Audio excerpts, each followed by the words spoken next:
Normalcy is said to have returned after a series of gunshots were fired around the International Conference Center earlier today.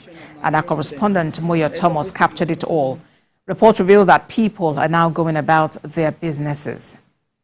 Police are trying to... There's a NANS election, National Association of Nigerian Students, that is supposed to be ongoing at the ICC building.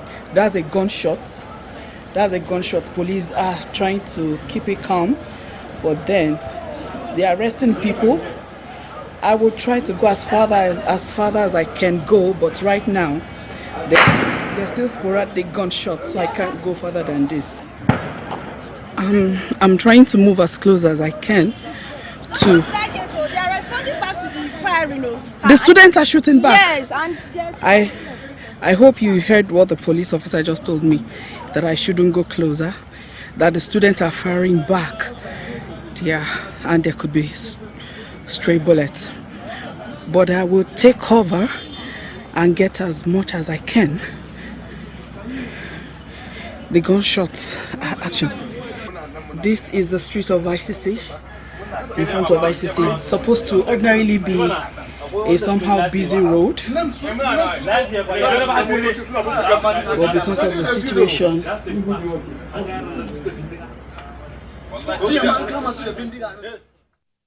Well, let's talk to our correspondent Moyo Thomas for us in Abuja. Moyo, you stumbled on this story, and in that video, I could actually hear you panting. Tell us, what did you see? it was actually a scary situation.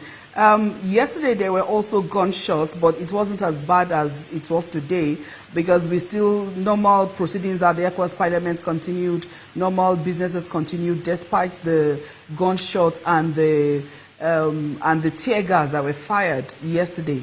But today was really, really scary because the shooting was sporadic and it kept going on.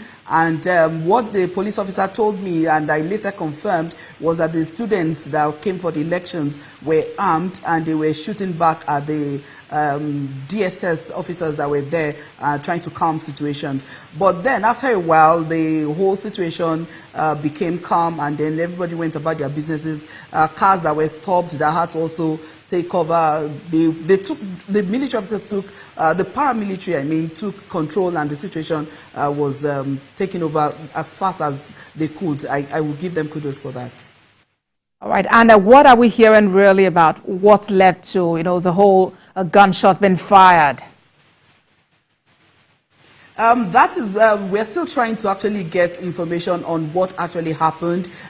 We've made calls to some people that are supposed to give us information, especially the past president of NAND, and he has promised that he's sending a guest that will give us updates on what led to that situation. It's just that we need to point to the fact that this is not the first time NAN's election is going this violent, but the level of violence this time around, I think, is higher than what we've experienced in the past. Even ordinary SUG elections that holds within the campus also turns out violent sometimes. And it's also point to the fact that there is need to actually inculcate better characters in students at higher learning levels, because being at the tertiary institution is not only for you to pass your studies or for you to just study, but for you to be worthy also in character. It just points to the fact that there is need to inculcate better characters, and this is not even just at government level, even at the home front.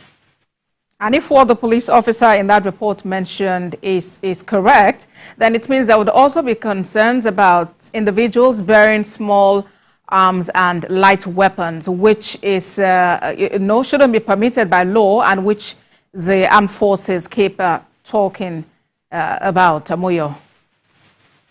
Yes, the proliferation of light arms around not just Nigeria, but around the West African zone is a big, major issue right now, that there's been debate over it. And we hope that the efforts the government and the region is making to get to nip this problem actually get solved. And it also points to politicians that are using children, other people's children as thugs. This is what results. This is the end result of it. Today, I cannot confirm if it was live ammunition that were shot, but however it is, the gunshot was really scary. And yes, the fact that I can imagine afraid of stray bullets. Yes, I can imagine how that played out for you, but thank God you are safe. Thank you, Moyo, for that update from Abuja.